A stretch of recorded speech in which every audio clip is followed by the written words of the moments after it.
Calling Nepal 11 March 2025 दिवस 4था। पोखरा हे नेपाळमधील एक सुंदर आणि पर्यटनप्रिय शहर आहे। पोखरामधील देवीस फॉल हा त्याच्या अंडरग्राउंड फ्लोमुळे प्रसिद्ध आहे। त्यानंतर must visit place Gupteshwar Mahadev गुफेला आपण भेट दिली।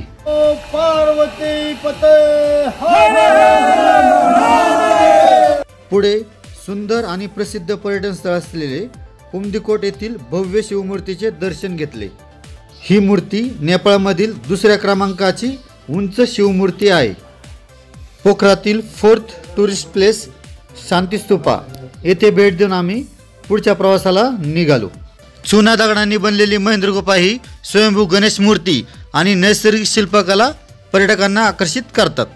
आणि फायनली पोखरातील बिंद्याबासिनी देवीचं दर्शन घेऊन आम्ही पुन्हा हॉटेलवर परतलो।